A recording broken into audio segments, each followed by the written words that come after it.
ఇక్కడ చెప్పే వాక్యం ఏదైనా కూడా గమనించండి. This is not a sermon. This is something which we need to apply in our lives. మన జీవితాల్లో మనము ఎట్లా అప్లై చేయాలా అనేది ఎప్పుడైతే మీరు యూస్ చేస్తారో it will produce results. Amen. Amen. Hallelujah. Hallelujah. Shall we get into the word? yes. Okay. హెబ్రీయులకు రాసిన పత్రిక 11వ అధ్యాయం 7వ వచనం ఒకసారి చూడండి. విశ్వాసమును బట్టి నోవహు అదివరకు చూడని సంగతులను గూర్చి దేవుని చేత హెచ్చరింపబడి భయభక్తులు గలవాడై తన ఇంటివారి రక్షణ కొరకు ఒక ఓడను సిద్ధము చేసెను. అందువలన అతడు లోకము మీద నేరస్థాపన చేసి విశ్వాసమును బట్టి కలుగు నీతికి వారసుడాయెను. ఆమేన్. ఆమేన్. అది వరకు జరగని సంగతులు. ఇక్కడ రాయబడిన మాట మీరు గమనించండి. విశ్వాసమును బట్టి నోవహు అది వరకు చూడని సంగతులు. నీవు ఎప్పుడు చూడని విషయాలను, ఎప్పుడు ఎవరు ఎరగని విషయాలను నీవు దేవుడు ఏదైతే చెప్తాడో దాన్ని నువ్వు నమ్మి చూడగలగడమే విశ్వాసం. అర్థమవుతుందా? అంటే ఇప్పుడు అందరం రాప్చర్ అని చెప్తాం. రాప్చర్ అంటే దేవుడు వస్తాడు, యేసు ప్రభు మేఘాల మీదకి వస్తాడు, మేఘాల మీదకి వచ్చి తన సంఘాన్ని ఎత్తుకుపోతాడు అని చెప్తారు. ఎవరైనా చూసారా ఇంతకుముందు దేవుడు అలా రావడం? చూడలేదు, జరగలేదు ఇంతవరకు. కానీ జరగబోతుంది అనే మాట ఇక్కడ ఏమంటున్నాడు. విశ్వాసమును బట్టి నోవహు అది వరకు చూడని సంగతులను గూర్చి దేవుని చేత హెచ్చరింపబడి. మనము విశ్వాసం అంటే మనకు కావాల్సింది తెచ్చుకోవడం వరకు మాత్రమే కాదు. విశ్వాసం అనేది ఏంటంటే దేవుని నుంచి వచ్చే ప్రతి ఇన్స్ట్రక్షన్ను, అది నీకు అర్థమైనా కాకపోయినా దేవుడు ఏం చెప్పిండో దాన్ని నువ్వు కళ్ళు మూసుకొని కూడా చూడగలగడమే విశ్వాసం. Amen. You must be able to see the unseen. అంతవరకు నీకు కనబడనివి. ఇప్పుడు నోవా కాలంలో, నోవాకు ముందు ఎప్పుడు కూడా వర్షం అనేది రాలేదు, జలప్రళయం అనేది ఎప్పుడు రాలేదు. కాబట్టి నోవా చుట్టూ ఉన్న మనుషులందరూ ఇంకా డౌట్స్ పడుతున్నారు. ఎందుకు? నోవా ప్రకటిస్తున్నాడు, ఈ భూమి అంతా నాశనం అయిపోతుంది, మీరు మారు మనసు పొందండి అని చెప్తున్నాడు నోవా. కానీ వీళ్ళందరూ ఏమంటున్నారు? ఎప్పుడు రానిది ఇప్పుడు ఎట్లా వస్తుంది, ఎక్కడి నుంచి వస్తుంది? Everybody had doubts. అయితే వాళ్ళు డౌట్స్తో నెగటివ్గా మాట్లాడే ఏ మాటలు కూడా నోవాని డిస్కరేజ్ చేయలేదు, నోవాని డిస్ట్రాక్ట్ చేయలేదు. నోవా ఏం చేసిండు? నమ్మకంగా తను పని చేసుకుంటూనే పోయిండు. దేవుడు ఓడ కట్టు అన్నాడు, ఓడ డైమెన్షన్స్ ఇచ్చాడు, నువ్వు ఈ విధంగా కట్టాలి. నోవా కట్టిండు. ఆమేన్. ఆమేన్. ఆదికాండం 7వ అధ్యాయం 5వ వచనం చూడండి. తనకు యెహోవా ఆజ్ఞాపించిన ప్రకారము నోవహు యావత్తు చేసెను. నోవా దేవుడు చెప్పిన ప్రకారం చేసిండు. హల్లెలూయా. హల్లెలూయా. ఎందుకు నోవాకే దేవుడు చెప్పిండు? ఎందుకు ఇన్స్ట్రక్షన్ నోవాకు మాత్రమే వచ్చింది, మిగతా ఎవరికి రాలేదు ఆ కాలం? చూడండి ఆదికాండం 6వ అధ్యాయం 8వ వచనం. అయితే నోవహు యెహోవా దృష్టి యందు కృప పొందినవాడాయెను. ఆమేన్. ఆమేన్. నీకు కృప దేవుని నుండి ఇవ్వబడితేనే నీకు ప్రాపర్ ఇన్స్ట్రక్షన్స్ ఉంటాయి దేవుని నుంచి. కృప లేని వాళ్ళకి ఇన్స్ట్రక్షన్ ఉండదు. నువ్వు మాట వినే వ్యక్తివి అని దేవుడు అనుకున్నప్పుడే, దేవునికి నీ పట్ల కృప ప్రేమ కలిగినప్పుడే నీకు ఇన్స్ట్రక్షన్ వస్తుంది. హల్లెలూయా. హల్లెలూయా. నోవాకు ఇన్స్ట్రక్షన్ వచ్చింది. ఆ ఇన్స్ట్రక్షన్ ప్రకారముగా నోవా చేసుకుంటూ వెళ్ళాడు. ఆమేన్. ఆమేన్. 2 పేతురు 3వ అధ్యాయం 9-10 వచనాలు చూద్దాం. కొందరు ఆలస్యమని ఎంచుకొనున్నట్లు ప్రభువు తన వాగ్దానమును గూర్చి ఆలస్యము చేయువాడు కాడు గాని ఎవడునూ నశింపవలెనని ఇచ్చయింపక అందరూ మారుమనస్సు పొందవలెనని కోరుచు మీ ఎడల దీర్ఘశాంతము గలవాడై ఉన్నాడు. ఆమేన్. ఆమేన్. ఈరోజు కూడా చర్చ్లకు వెళ్తూనే ఉంటారు. చర్చ్కి వెళ్ళిన తర్వాత ఏదైనా డిస్కషన్ వచ్చింది అనుకోండి, యేసు ప్రభు వస్తాడా, యేసు ప్రభు ఇప్పుడే వస్తాడా అంటే ఏమంటారు చాలామంది? మేము చిన్నప్పటి నుంచి వింటూనే ఉన్నాం మీ మాటలు, చిన్నప్పటి నుంచి మేము వింటూనే ఉన్నాం, చెప్తూనే ఉన్నారు, కానీ ఇంతవరకు రాలేదు. విన్నారా ఈ మాటలు? There be so many people who come for debate. Yesu ప్రభు ఎప్పుడు వస్తాడండి, కరెక్ట్గా చెప్పండి టైము, ఎప్పుడు వస్తాడు? There be people who question. అయితే దేవుని వాక్యం చూడండి, 10వ వచనం చూడండి. అయితే ప్రభువు దినము దొంగ వచ్చినట్లు వచ్చును. ఆ దినమున ఆకాశములు మహాధ్వనితో గతించిపోవును, పంచభూతములు మిక్కటమైన వేండ్రముతో లయమైపోవును, భూమియు దాని మీదనున్న కృత్యములను కాలిపోవును. హల్లెలూయా. హల్లెలూయా. ప్రభువు దినం వచ్చిన రోజున యేసు ప్రభు నిజముగా వస్తున్నాడు. యేసు ప్రభు పుట్టినది ఎంత నిజమో, ఆయన చనిపోయి మన కోసం తిరిగి లేచింది ఎంత నిజమో, ఆయన తిరిగి రానైనది కూడా అంతే నిజమై ఉంటుంది. హల్లెలూయా. హల్లెలూయా. ఇవి జరిగినందుకే ఏమైంది, క్రీస్తు పూర్వము క్రీస్తు తరువాత ఇలాంటి మాటలు వస్తున్నాయి మనకు హిస్టరీలో. ఇప్పుడు యేసు ప్రభు దినం ఎలా ఉంటుందంటే, ఆయన వచ్చే దినము దొంగ వలె ఉంటుంది. దొంగ ఏం చెప్పొస్తాడా? రాడు, చెప్పకుండా వస్తాడు. ఆ దినమున ఆకాశంలో మహాధ్వనితో గతించిపోవును. ఈరోజు చూసే ఆకాశాలు అవి ఉండవు. పంచభూతములు మిక్కటమైన వేండ్రముతో లయమైపోవును. నెక్స్ట్, భూమియు దాని మీదనున్న కృత్యములను కాలిపోవును. భూమి మీద అందరికి ఆస్తులు ఉంటాయి కదా. కొందరు ఇండ్లు చాలా బాగా డిజైన్ చేసుకుంటారు. మా ఇండ్లు ఇంత బాగుంది, అంత బాగుంది, మా ఇంట్లో డ్యూప్లెక్స్ ఉంది, మా ఇంట్లో ట్రిప్లెక్స్ ఉంది, రకరకాలుగా మాది ఒక విల్లా ఉంది, ఇలా చెప్పుకుంటుంటారు. కానీ వాక్యం ఏం చెప్తుంది? భూమి మీదనున్న కృత్యములను కాలిపోవును. కాలిపోయే వాటి గురించి అతిశయించాల్సిన అవసరము లేదు. నా దగ్గర పెద్ద BMW కారు ఉందండి, నా దగ్గర ల్యాండ్ రోవర్ ఉందండి, అతిశయించడం ఉంటుంది జనాలు.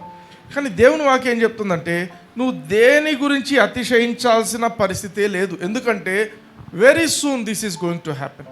యేసు ప్రభు వచ్చిన రోజున ఇవన్నీ ఉండవు ఇంకా. అందుకే this is instruction from the lord. ప్రభువు నుండి మనకు ఇవ్వబడిన ఇన్స్ట్రక్షన్ ఇది. మనం ఏ విధంగా నడుచుకోవాలి, మన జీవితం ఏ విధంగా ఉండాలి అనేది ఇట్స్ అన్ ఇన్స్ట్రక్షన్. కొన్నిసార్లు అనిపిస్తుంది, ఇన్స్ట్రక్షన్ చెప్పినవన్నీ వినాలన్నా మనము, బైబిల్లో కొన్నే తీసుకోవాలి, కొన్ని అవసరం లేదు అని వాదించే వాళ్ళు ఉంటారు. వాళ్ళు ఎవరు? చూడండి, సామెతల గ్రంథం 1:7 చూడండి. యెహోవా యందు భయభక్తులు కలిగి ఉండుట తెలివికి మూలము.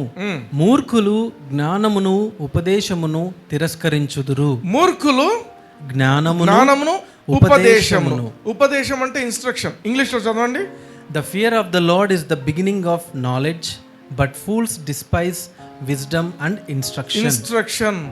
నీకు దేవుని నుంచి ఒక ఇన్స్ట్రక్షన్ వచ్చినా, తల్లిదండ్రుల నుంచి ఒక ఇన్స్ట్రక్షన్ వచ్చినా, తల్లిదండ్రులు ఎందుకు?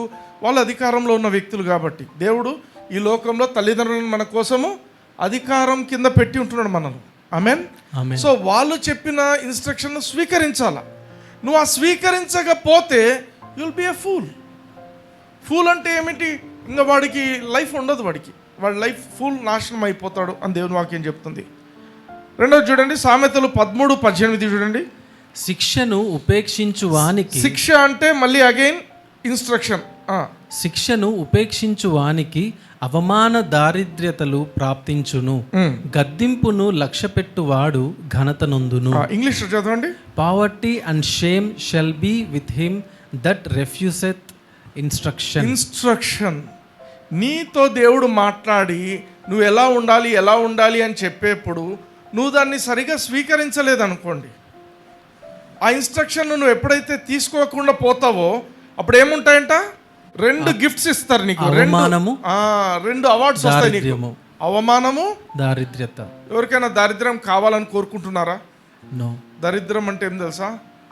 పెద్ద కష్టం వచ్చింటుంది, డబ్బులు ఉండవు, అడుక్కోవడానికి ఆత్మాభిమానం అడ్డం వస్తుంటుంది, ఏం చేయాలో తెలియదు. అర్థమవుతుందా? అది దారిద్ర్యం.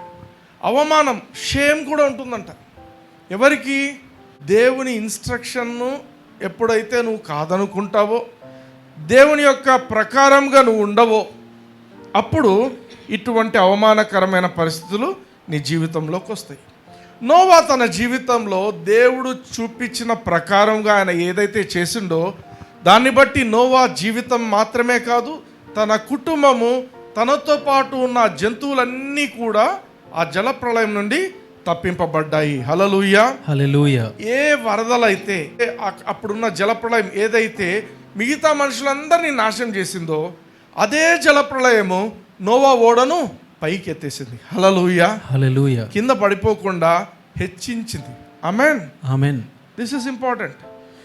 ఈ కొత్త నిబంధనలో మనం చూసినట్లయితే ఈ యొక్క నోవా ఓడ దేనికి సాదృశ్యం అంటే యేసుక్రీస్తు ప్రభువుకు సాదృశ్యం. హల్లెలూయా. హల్లెలూయా. చూడండి వాక్యం 1 పేతురు 3:20-21 వచనాలు. దేవుని దీర్ఘశాంతము ఇంకా కనిపెట్టుచుండినప్పుడు పూర్వము నోవహు దినములలో ఓడ సిద్ధపరచబడుచుండగా అవిధేయులైన వారి యొద్దకు అనగా చెరలో ఉన్న ఆత్మల యొద్దకు ఆయన ఆత్మరూపిగానే వెళ్ళి వారికి ప్రకటించెను. ఆ ఓడలో కొందరు అనగా 8 మంది నీటి ద్వారా రక్షణ పొందిరి. నీటి ద్వారా రక్షణ పొందారు వాళ్ళు. ఎట్లా? నీరు జలప్రళయం ఏదైతే మిగతా వాళ్ళని నాశనం చేసిందో అదే జలములో ఈ ఓడలో ఉన్నందుకు వీళ్ళు రక్షింపబడ్డారు. Amen, amen. చాలా ఇంపార్టెంట్. గమనించండి, ఊరికే బ్యాప్టిజం తీసుకున్నాం అంటుంటారు. ఉపయోగం లేదు. That will kill your life. అదే నువ్వు యేసుక్రీస్తును నమ్మి బ్యాప్టిజం తీసుకున్నావు అనుకో, నీకు రక్షణ వస్తుంది. హల్లెలూయా, హల్లెలూయా. నమ్మి బాప్తిస్మం పొందువారు రక్షింపబడుదురు. నువ్వు యేసుక్రీస్తునే నమ్మకుండా, యేసు ప్రభు అంటే నీకు సంబంధం లేకుండా ఊరికే చర్చెస్లో ఏం చేస్తారంటే కన్ఫర్మేషన్ అని పెడతారు. ఒక క్లాసెస్ పెడతారు, కన్ఫర్మేషన్ క్లాసెస్. వాళ్ళకు మారు మనసు ఉండదు, వాళ్ళకు యేసు ప్రభుని గురించిన ఆ ప్రేమ ఉండదు, వాళ్ళకు దేవుని పట్ల ప్రేమ ఉండదు. కానీ ఏంటి, మనకు పెళ్లి కావాలంటే ఏంటి, కన్ఫర్మేషన్ సర్టిఫికెట్ ఉండాలి. కొన్ని సంఘాలలో అదే చేస్తారు. బాప్టిజం అయితేనే పెళ్లి అంటారు. వెంటనే ఆ సర్టిఫికేట్ పెళ్లి చేసుకోవాలి కదా, తొందరలో పోయి అది తెచ్చుకుంటుంటారు. ఇక్కడ ఏమంటున్నాడు, ఆ ఓడలో కొందరు అనగా 8 మంది నీటి ద్వారా రక్షణ పొందిరి. 21వ వచనం. దానికి సాదృశ్యమైన బాప్తిస్మము ఇప్పుడు మిమ్మును రక్షించుచున్నది. నోవా కుటుంబం ఏ విధంగా అయితే నీటి మీద ఓడలో ఉన్నారు, వాళ్ళు ఓడలో లేరనుకోండి, మునిగిపోతారు. ఆ ఓడ ఎవరు? క్రీస్తు యేసు.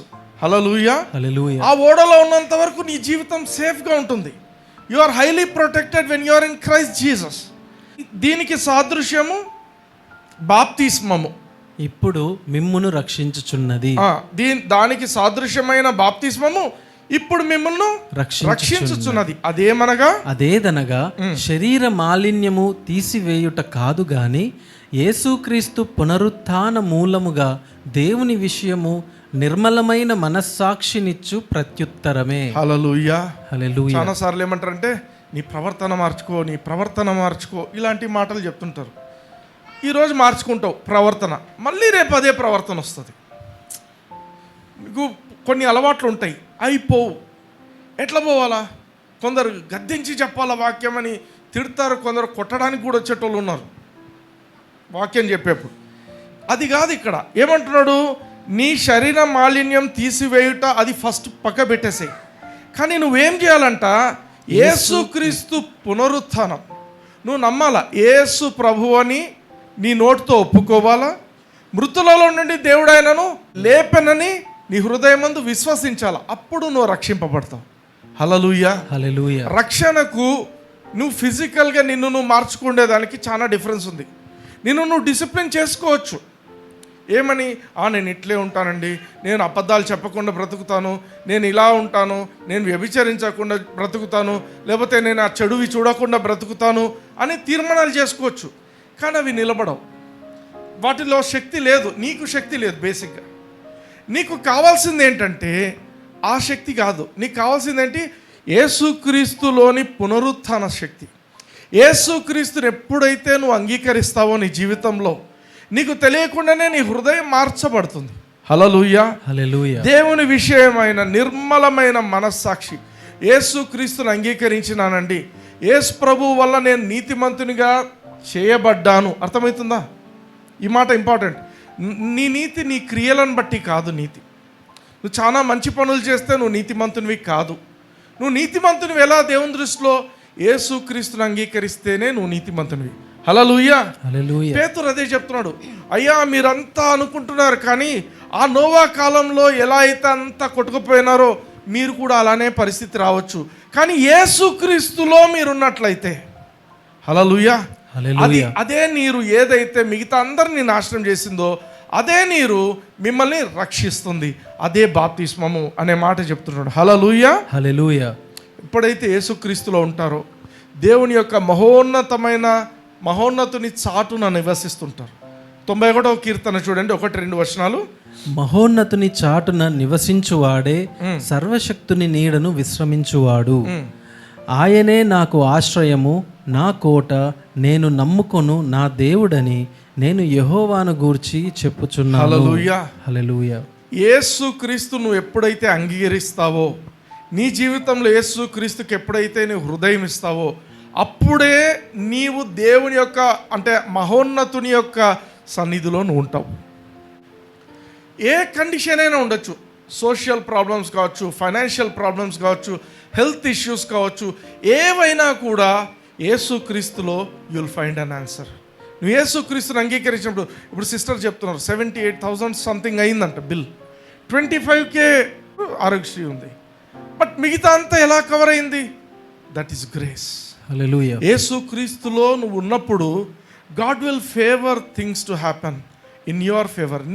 నీ పక్షమున శత్రువులు కూడా నీకు వచ్చి సహాయం చేసే విధంగా దేవుడు చేస్తాడు. హల్లెలూయా. హల్లెలూయా. నీకు సహాయం చేయకూడదు, నీ చెడు కోరే వాళ్ళు అయినప్పటికీ కూడా అక్కడ ఎవరైనా ఉంటే దేవుడు ఏం చేస్తాడంటే వాళ్ళ మనసును కూడా మార్చి నీ వైపుకు తిప్పుతాడు. Hallelujah. Hallelujah. This is important. అందుకే మనం ఎప్పుడు కూడా ఇన్స్ట్రక్షన్, దేవుడిచ్చే ఇన్స్ట్రక్షన్ మనము కంపల్సరీగా పాటించాలి. నేను యేసుక్రీస్తుని అంగీకరించినాను, నా ఇష్టం వచ్చినట్టు బ్రతకొచ్చా? బ్రతకడానికి లేదు అట్లా. యేసుక్రీస్తుని నమ్ముకోవడం అంటే ఏంటంటే నీకు కృప ఇవ్వబడింది, పాపము చేయకుండా ఉండడానికి నీకు శక్తి ఇవ్వబడింది. ఆమెన్. ఆమెన్. అయితే నువ్వు రోజు వాక్యం చదువుతున్నప్పుడు నీకు రోజు ఒక ఇన్స్ట్రక్షన్ వస్తుంటుంది. రోజు బైబిల్ చదువుతున్నప్పుడు నీకు దేవుడు ఇన్స్ట్రక్షన్స్ ఇస్తుంటాడు. ఆ ఇన్స్ట్రక్షన్స్ ప్రకారంగా నువ్వు జీవించాలి. అర్థమవుతుందా? ఊరికి యేసు ప్రభు నమ్ముకున్నానండి, మేము మా తాతల కాలం నుంచి మేము క్రిస్టియన్స్, మేము ఎప్పటి నుంచో రక్షణ పొందినాము, ఉపయోగం లేదా మాటలు. ఈరోజు దేవుడు నీకు ఏమి ఇన్స్ట్రక్షన్ ఇచ్చాడో దాన్ని నువ్వు చక్కగా పాటించావా లేదా? దేవుడు నాకేం ఇన్స్ట్రక్షన్ ఇవ్వలేదు, నువ్వు బైబిల్ చదవలేదు. దేవుడు నువ్వు ఎప్పుడైతే బైబిల్ చదువుతుంటావో God start speaking to you. Bible ఎటువంటిదంటే అన్ని పుస్తకాల ఆథర్స్ ఆ పుస్తకాల దగ్గర ఉండరు. కానీ బైబిల్ స్పెషాలిటీ ఏంటంటే బైబిల్ రాయించినటువంటి దేవుడు నువ్వు చదువుతున్నప్పుడు ఆయన నీ పక్కనే ఉంటాడు. నీకు అర్థం కాకపోతే నీకు ఎలా అర్థం చేయాలో నేర్పిస్తాడు. హల్లెలూయా. సో దేవుని నుంచి వచ్చే ఇన్స్ట్రక్షన్ నువ్వు పాటించాలి. ప్రొటెక్షన్ ఎక్కడ లేదండి, దేవుని ఇన్స్ట్రక్షన్లో ఉంది ప్రొటెక్షన్. నా ఇష్టం వచ్చినట్లు నేను జీవిస్తాను, దేవుడే చూసుకుంటాడు. చూసుకోడు. ఎందుకు చూసుకుంటాడు దేవుడు? నీ ఇష్టం వచ్చినట్లు జీవిస్తే దేవుడు చూసుకోడు. చూడండి, మత్తయి సువార్త 2వ అధ్యాయం 13-14 వచనాల్లో యేసుక్రీస్తు పుట్టిన సమయంలో దేవుడు ఒక దూత ద్వారా యోసేపుకు ఇన్స్ట్రక్షన్ పంపించాడు. ఏం పంపించాడు చూడండి. వారు వెళ్ళిన తరువాత ఇదిగో ప్రభువు దూత స్వప్నమందు యోసేపునకు ప్రత్యక్షమై హేరోదు ఆ శిశువును సంహరింపవలెనని ఆయనను వెదకబోవుచున్నాడు గనుక నీవు లేచి ఆ శిశువును ఆయన తల్లిని వెంటబెట్టుకొని ఐగుప్తునకు పారిపోయి నేను నీతో తెలియజెప్పు వరకు అక్కడనే యుండుమని అతనితో చెప్పాను. హల్లెలూయా. హల్లెలూయా. ఈయన వెదకబోవుచున్నాడు అని దేవునికి ముందే తెలుసు. బాగా ఆలోచించండి. హేరోదు ఒక రాజు, యేసు ప్రభువును చంపాలి కాబట్టి మిగతా పిల్లలందరినీ, ఆయనకెవరో తెలియదు కాబట్టి పిల్లలందరినీ చంపే సమయం వస్తుంది అనేది ఆయనకు తెలిసి యేసు ప్రభువును కాపాడాలన్న ఉద్దేశంతో, అంటే యేసు పుట్టినప్పుడు కాపాడాలనే ఉద్దేశంతో దేవుడు ఈ యొక్క దూతను పంపించాడు. దూత ఏమంటున్నాడు? ఆయన వెదకబోచున్నాడు, ఇంకా వెతకడం స్టార్ట్ చేయలేదు, వెతకబోచున్నాడు కాబట్టి ముందే నువ్వు ఇక్కడ నుంచి పారిపో. ఏంది బ్రదర్ మీరంత మాట అన్నారు? ఆయన యేసు ప్రభువును కాపాడాలంటే ఆ యొక్క దూతలందరూ ఉండాలి కదా. యేసు ప్రభు పారిపోవడం ఏంటి? యేసు ప్రభుని తీసుకొని పారిపోవడమే, అట్లా కూడా ఆలోచించే వాళ్ళు ఉన్నారు. లెట్ మీ టెల్ యూ, దేవుని యొక్క మార్గాలు గమనించండి. యోసేపుకు ఇన్స్ట్రక్షన్ ఇవ్వబడింది. ఆ ఇన్స్ట్రక్షన్లో ఎటువంటి మోసం లేదు. దూత ఏమని చెప్తున్నాడు? కరెక్ట్గా చెప్తున్నాడు. నీవు ఐగుప్తుకే వెళ్ళాలి, నువ్వు సిరియాకు వెళ్ళు అని చెప్పటంలే, నువ్వు ఐగుప్తుకే వెళ్ళు. ఎందుకంటే ఈ బేబీ చనిపోయే పరిస్థితి ఉంది కాబట్టి నువ్వు వెళ్ళిపో అనేది దేవుని యొక్క ఇన్స్ట్రక్షన్. ఈయన ఏం చేసిండు? కరెక్ట్గా ఐగుప్తుకే వెళ్ళాడు. చదవండి 14th verse. అప్పుడు అతడు లేచి రాత్రివేళ శిశువును తల్లిని తోడుకొని ఐగుప్తునకు వెళ్ళి. ఆమెన్. ఆమెన్. ఐగుప్తుకి వెళ్ళిండు. ఆలోచిద్దాం ఒకసారి. ఒకవేళ యోసేపు ఆ మాట వినకుండా ఏం కాదులే అని ఉన్నాడు అనుకోండి, ఏమైతుంది? యేసు అనే ఇంకా క్రీస్తు కాలే, యేసు చనిపోతాడు ఆయన. అర్థమైందా? ఆ బేబీ చనిపోతాడు. I'm telling the truth.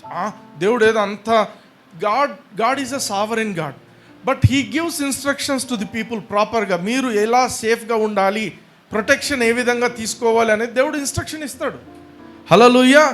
So ఒకవేళ ఈయన నేను ఐగుప్తు వద్దులేబ్బా, ఈ సిరియా ఈ పక్క కొంచెం వేరే దగ్గరకు ఉంది, ఇది పోతాను అన్నాడు అనుకోండి, కొత్త ప్రాబ్లమ్స్ వస్తాయి మళ్ళీ యోసేపు. ఆమెన్. ఆమెన్. అందుకే the protection of God is not everywhere. God's protection is in his instruction. Hallelujah. ఆయన నీకు ఇచ్చే ఇన్స్ట్రక్షన్లోనే ఆయన ప్రొటెక్షన్ ఉంటుంది. హల్లెలూయా. హల్లెలూయా.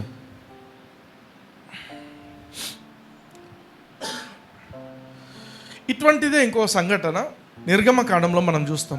నిర్గమకాండంలో ఏమవుతుందంటే, ఈ యొక్క ఇశ్రాయేలీలందరూ కూడా పాపం దేవునికి మొరబెట్టుకుంటారు. ప్రభా మాకు చాలా కష్టమవుతుంది ఈ బానిసత్వంలో బ్రతకడము అంటే మోషేని పంపించాడు.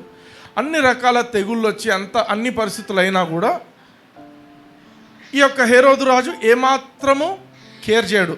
నేను ఈ పిల్లలను పంపించాను, ఈ యొక్క ఇశ్రాయేలీని నేను బయటికి పంపించాను అంటాడు. పంపించాను అన్నప్పుడు దేవుడికి లాస్ట్ తెగులు దేవుడు తీసుకొచ్చేది ఏంటంటే, సంహారకుడు అనే ఒక దూతను పంపిస్తాడు. He is the spirit of death, angel of death, death angel. దేవుడు ఏం చెప్తాడు, వీళ్ళందరికీ ఇశ్రాయేలీలకందరికీ ఈ యొక్క డెత్ ఏంజల్ రాబోతున్నాడు కాబట్టి, సంహారకుడనే దూత రాబోతున్నాడు కాబట్టి మీరందరూ ఏం చేస్తారు, ప్రతి ఇంట్లో కూడా ఒక గొర్రె పిల్లను వధించి ఆ గొర్రెపిల్ల రక్తాన్ని మీ ఇంటి బయట ఉండే ఆ డోర్ పోస్ట్కు, ఆ లింటల్కు మీరు అంటించండి, మీరు బయటికి రాకూడదు. This was the instruction given. Hallelujah. Hallelujah. ఏమైంది, వీళ్ళందరూ సేఫ్. ఎందుకు? రక్తం అంటించేశారు, వాళ్ళు లోపలే ఉన్నారు, సేఫ్.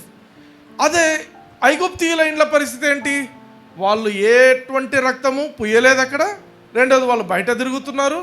ప్రతి ఇంట్లో కూడా మొదటి తొలిచూలు అంటారు, మొదటి అబ్బాయి కానీ లేదంటే జంతువులలో కూడా మొదటి మగదాన్ని ఆ యొక్క సంహారక దూత వచ్చి చంపేసిండు. ఆమెన్. ఆమెన్. ఆ రోజు రోదన అంతా ఇంత కాదు వాళ్ళకి. ఎందుకు? ఒక ఇంట్లో చనిపోతేనే బయట పెట్టి శవాన్ని ఏడుస్తుంటారు కదా, అటువంటిది ప్రతి ఇంటి బయట శవాలే ఉన్నాయి ఆ రోజు. ప్రతి ఒక్కరింట్లో చావు ఉంది వాళ్ళ ఇళ్ళల్లో. హల్లెలూయా. హల్లెలూయా. బాగా అర్థం చేసుకోవాలి ఇక్కడ. అయితే ఇశ్రాయేలీలు కాకుండా బయటికి తప్పించుకొని వచ్చిన వాళ్ళు వేరే ఇంకొందరు ఉన్నారు. ఆమెన్. ఆమెన్. చూసారా ఎప్పుడన్నా అది వాక్యంలో? I'll show you. ఇశ్రాయేలీలు కాకుండా దేవుడు ఇశ్రాయేలీలకు ఇచ్చిన ఇన్స్ట్రక్షన్ను పక్కన ఉన్నటువంటి అన్యజనులు, వేరే వాళ్ళు, అంటే ఈ యొక్క ఐగుప్తీయులు కాని వారు కూడా ఆ ఇన్స్ట్రక్షన్ను విని ఆ ఇన్స్ట్రక్షన్ను పాటించారు. పాటించడం వల్ల ఏమైంది, వాళ్ళందరూ కూడా సేఫ్ అయిపోయినారు. హల్లెలూయా. హల్లెలూయా. చూడండి 12వ అధ్యాయంలో నిర్గమకాండం 12:38 చూడండి. అనేకులైన అన్యజనుల సమూహమును గొర్రెలు, ఎద్దులు మొదలైన పశువుల గొప్ప మందయును వారితో కూడా బయలుదేరి. ఎవరితో కూడా? ఇశ్రాయేలీయులతో కూడా ఎవరు వచ్చారంట? అనేకులైన అన్యజనులు. ఎట్లా వస్తారండి? వాళ్ళ ఇళ్ళల్లో ఎందుకు చనిపోలేదు? అర్థమవుతుందా? వాళ్ళ ఇళ్ళల్లో ఎందుకు చనిపోలేదు? సంహారకుడు దూత వచ్చినప్పుడు ప్రతి ఒక్క ఇంట్లో చనిపోవాల్సిందే. Unless they have the blood of the lamb on their house lintel. ఇంటి దగ్గర వాళ్ళు ఇంటి మీద ఆ యొక్క గొర్రెపిల్ల యొక్క రక్తాన్ని పూస్తారు కాబట్టి ఆ ఇండ్లు మాత్రం మిస్ అవుతుంది, మిగతా అన్ని ఇండ్లు చచ్చిపోతారు. ఇళ్ళలో ఉన్న వాళ్ళందరూ చనిపోతారు. ఇక్కడ చూడండి, అనేకులైన అన్యజనుల సమూహము అంటే ఇశ్రాయేలీలతో పాటు దేవుని ఇన్స్ట్రక్షన్ ఆ రోజు విన్నది ఈ యొక్క అనేకులైన అన్యజనులు కూడా విన్నారు. విని ఊరుకోలేదు వాళ్ళు. అరే రే రే, ఇశ్రాయేలు దేవుడు అన్ని తెగుళ్ళు, ఇప్పటికీ ఆల్రెడీ 9 తెగుళ్ళు వచ్చాయి. అమ్మో ఇది జరగబోతుంది అంటే మన ఇంట్లో కూడా ఎవరు చావకూడదంటే మనము ఫస్ట్ ఈ పని చేద్దామని చెప్పి ఇశ్రాయేలీలు అయితే ఏం చేశారో వీళ్ళు కూడా అదే చేశారు. హల్లెలూయా. హల్లెలూయా. అది చేయడం వల్ల ఏమైందంటే వాళ్ళందరూ కూడా ఇశ్రాయేలీలు ఏ విధంగా సేఫ్గా బయటకు వచ్చారో వాళ్ళు కూడా వాళ్ళతోనే సేఫ్గా బయటకు వచ్చారు. Hallelujah. Hallelujah. Instruction is for everybody. God's instruction is for everybody. ఈరోజు ఏ మతస్థులైనా ఉండొచ్చు, ఏ కులస్థులైనా ఉండొచ్చు, దేవుని నుంచి వచ్చే ఇన్స్ట్రక్షన్, యేసుక్రీస్తుని గురించి వచ్చిన ఇన్స్ట్రక్షన్ను స్వీకరిస్తే నరకం నుండి తప్పింపబడతారు. ఎప్పుడైతే మీరు ఆ ఇన్స్ట్రక్షన్ స్వీకరిస్తారో రాప్చర్లో ఎత్తబడతారు. హల్లెలూయా. హల్లెలూయా. యెషయా గ్రంథం చూడండి 54వ అధ్యాయం 17వ వచనం. నీకు విరోధముగా రూపింపబడిన ఏ ఆయుధమును వర్ధిల్లదు. న్యాయ విమర్శలో నీకు దోషారోపణ చేయు ప్రతి వానికి నీవు నేరస్థాపన చేసెదవు. యెహోవా యొక్క సేవకుల నీతి నా వలన కలుగుచున్నది, ఇది వారి స్వాస్థ్యము, ఇదే యెహోవా వాక్కు. ఈ ప్రామిస్ ఎవరికి ఇచ్చాడు దేవుడు? యెహోవా యొక్క సేవకులు. సేవకులు. సేవకులు అంటే ఏంటి? సేవకులు సర్వెంట్స్. సర్వెంట్ ఏం చేస్తాడు? సర్వెంట్ ఏం పని చేస్తారు? సర్వెంట్ మాస్టర్ ఏ పని చెప్తే చేస్తారు, అది చేయాలి. ఏ పని చెప్తే అది చేస్తేనే servant. Yes or no? Yes. ఏ పని చెప్తే అది చేసేవాళ్ళు, ఏ ఇన్స్ట్రక్షన్ ఇస్తే అది చేసేవాళ్ళు సర్వెంట్స్. పాత నిబంధనలో వీళ్ళు సర్వెంట్స్. వీళ్ళకేం చెప్పాడంట? నీకు విరోధంగా రూపింపబడిన ఏ ఆయుధము కూడా వర్ధిల్లదు. ఈరోజు నీ జీవితంలో కూడా ఏ ఆయుధము వర్ధిల్లదు. అర్థమైందా? నీకు వ్యతిరేకంగా ఎవరైనా నేరస్థాపన చేయాలనుకుంటున్న, నీకు వ్యతిరేకంగా మాట్లాడితే నీవు వారికి నేరస్థాపన చేసేదవు. దోషారోపణ నీ మీద చేసినట్లయితే నువ్వు నేరస్థాపన చేస్తావు. హల్లెలూయా. ఇది ఒక promise. It's not just a promise, ఇది ఇట్స్ ఎ ఫ్యాక్ట్. ఇంకా దేవుడు చెప్పిండు ఇది మీకోసం. ఎవరికి స్వాస్థ్యం? ఇది ఎవరికి స్వాస్థ్యం? గట్టిగా చెప్పాలా? యెహోవా యొక్క సేవకుల స్వాస్థ్యం. సేవకులు. బాగా గమనించండి, గట్టిగా పలకండి. ఇది సేవకుల కోసం, సేవకుల కోసం, సర్వెంట్స్ కోసం. చెప్పండి. సర్వెంట్స్ కోసం. మీ ఇంట్లో ఉన్నారా? సర్వెంట్స్ ఉంటారు కొందరు. సర్వెంట్స్ కోసం అంటే సర్వెంట్ ఏం చేస్తారు? మాస్టర్ ఏ పని చెప్తే అది చేస్తారు. అది చేసినప్పుడు ఏంటంట? మీకు విరోధంగా ఏ ఆయుధం కూడా వర్ధిల్లదు. ఈరోజు మీ ఇళ్లలో ఏదైనా జరుగుతుండొచ్చు, అవి ఏవి వర్ధిల్లవు అనే ప్రామిస్ దేవుడు ఇచ్చాడు. కానీ ఈ ప్రామిస్ ఎవరికి ఇచ్చాడు? సర్వెంట్స్కు. మనం ఎవరము? మనం సర్వెంట్సా? మనం చిల్డ్రన్, వారసులం. యోహాను 1:12 ఏం చెప్తుంది? ఎందరైతే ఆయనను అంగీకరిస్తారో, అనగా ఆయన నామమందు, యేసుక్రీస్తు నామమందు విశ్వసిస్తారో వారికి దేవుని పిల్లలగుటకు అధికారం ఇచ్చిండు. We are God's children. యేసుక్రీస్తుని అంగీకరించిన రోజున you are not a servant. మరెవరు నువ్వు? దేవుని. We are sons of God. Hallelujah. అందరు చెప్పండి, పక్కన వాళ్ళకి తిరిగి చెప్పండి, you are son of God. You are son of God. You are son of God. అమ్మాయిలు కూడా అంతే, సన్స్ ఆఫ్ గాడ్. దేవుని దగ్గర డాటర్స్ అనే అట్లా పదం లేదు.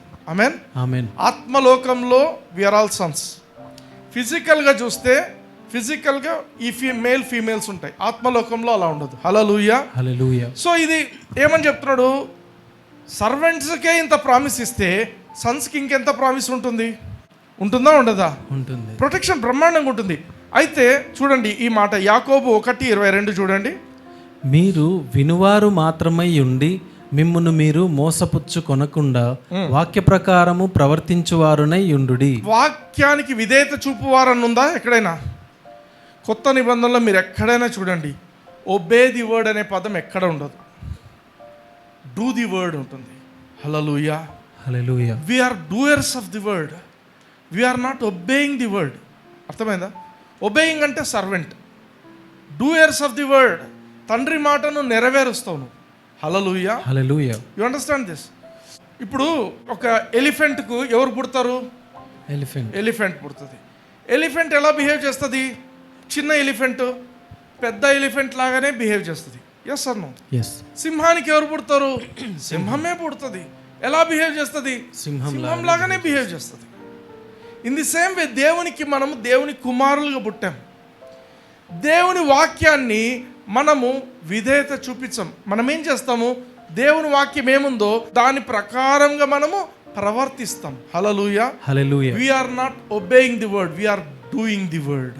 వి are doers of the word. Hallelujah. Hallelujah. అంటే నీకు దేవుడిచ్చే ఇన్స్ట్రక్షన్ నువ్వు ఎప్పుడైతే when you are doing the word, when you allow the word to work in you, నువ్వు ఎప్పుడైతే చేస్తుంటావో you will be highly protected in your life. Hallelujah. Hallelujah. దేవుని protection అంటే మామూలుగా ఉండదు. అది ప్రొటెక్షన్తో పాటు it will give more money to you. Yes or no? Yes. ఒకసారి ఏమవుతుంది, యూదా మీదకి 3 వస్తారు యుద్ధానికి ఒకేసారి. 3 దేశాలు వస్తాయి. ఆ యూదా రాజు యెహోషాపాతుకు అర్థం కాదు, ఏందబ్బా ఎట్లా చేయాలా. సడన్గా వీళ్ళంతా అనుకుంటారు మనం ఫాస్టింగ్ ప్రేయర్ చేసి దేవుని దగ్గర మనం పొందుకుందాం ఏదైనా అని. ఎందుకంటే వాళ్ళకి బలం లేదు. 3 ఒకరిని ఎదుర్కోవడానికే బలం లేదు, 3 దేశాలను ఎదుర్కోవడానికి ఇంపాసిబుల్. వాళ్ళు ప్రార్థన చేస్తారు. చేస్తున్నప్పుడు దేవుడు ఒక ప్రవక్త ద్వారా మాట్లాడతాడు. మీరు యుద్ధమే చేయొద్దండి, యుద్ధము యెహోవాదే అని చెప్తాడు. మరేం చేయాలా? వీళ్ళందరూ అనుకుంటారు యుద్ధం బదులు మనము ఒక మ్యూజిక్ బ్యాండ్, మనం ఫెలోషిప్లో ఎట్లా మ్యూజిక్ వర్షిప్ బ్యాండ్ ఉంటుంది అలా బ్యాండ్ పెట్టుకొని మనం పోదాం యుద్ధానికి అని అనుకుంటారు. సో వాళ్ళు వెళ్ళి ప్రైజ్ అండ్ వర్షిప్ చేసుకుంటూ వెళ్తారు. అక్కడికి వెళ్ళిన తర్వాత ఆ యుద్ధం దగ్గర పోయి చూద్దాము అని చూసేసరికి అందరు చనిపోయి ఉంటారు. హల్లెలూయా. హల్లెలూయా. దేవుడు నిన్ను ప్రొటెక్ట్ చేసేప్పుడు నీకు తెలియదు కూడా, నువ్వు దేవుని ఆరాధిస్తుంటావు, దేవుడు బ్యాక్గ్రౌండ్లో ఏం చేయాలో అవన్నీ చేసేస్తాడు. ఆమేన్. ఆమేన్. ఆమేన్. వాళ్ళందరూ చనిపోయినప్పుడు వీళ్ళు పైనుంచి చూస్తారు, అరే అందరు చనిపోయినారే. చనిపోవడం మాత్రం కాదు, వాళ్ళు దిగిపోయి వాళ్ళ యొక్క ఆ శత్రురాజులు వచ్చిన వారి యొక్క స్థావరాలకంతా వెళ్ళి చూస్తే ఎంత బంగారము, ఎంత వెండి, ఎంత ధాన్యాలు ఉంటాయంటే అవన్నీ ఈ రాజ్యంలోకి తెచ్చుకోవడానికి 3 రోజులు పడుతుంది. హల్లెలూయా. హల్లెలూయా. ట్రాన్స్పోర్ట్కు 3 రోజులు పట్టింది.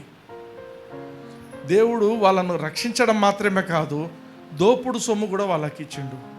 హల్లెలూయా. Hallelujah. When God protects you he will also prosper you. నిన్ను పైకి తీసుకొస్తాడు. ఆ ప్రొటెక్షన్ ఎక్కడ ఉంటుంది? That protection is in his instruction word. ఆయన ఇన్స్ట్రక్షన్లో ఉంటుంది. ఎప్పుడైతే దేవుని ఇన్స్ట్రక్షన్ నువ్వు తీసుకొని ఆ ఇన్స్ట్రక్షన్ ప్రకారంగా నువ్వు చేయడం మొదలు పెడతావో, success is yours, prosperity is yours, health is yours, victory is yours. Hallelujah. Hallelujah. You will be a prosperous person. Are you blessed? yes. కళ్ళు మూసుకోండి, నాతో పాటు చెప్పండి. పరలోకపు తండ్రి, పరలోకపు తండ్రి, నజరేయుడైన యేసయ్య నామమున నజరేయుడైన యేసయ్య నామమున ఈ రోజు నుంచి కూడా మీ నుండి నేను ఇన్స్ట్రక్షన్ పొందుకుంటాను. నేను ఇన్స్ట్రక్షన్ నేను పొందుకుంటాను. వాక్యం చదువునప్పుడు మీరు నాతో సూటిగా మాట్లాడండి. మీరు నాతో సూటిగా మీ మాట్లాడండి. మీ వాక్యాన్ని నేను జరిగించు బిడ్డగా నాకు కృపను చూపించండి. నేను ప్రొటెక్షన్ పొందుకుంటూ ప్రాస్పర్ అవటానికి కృపను చూపించినందుకు ఈ రోజు ఈ వాక్యం నాతో మాట్లాడినందుకు మీకు వందనాలు చెల్లిస్తూ యేసయ్య నామమున ఆమేన్. ఆమేన్. God bless you. Praise the Lord. Praise the Lord.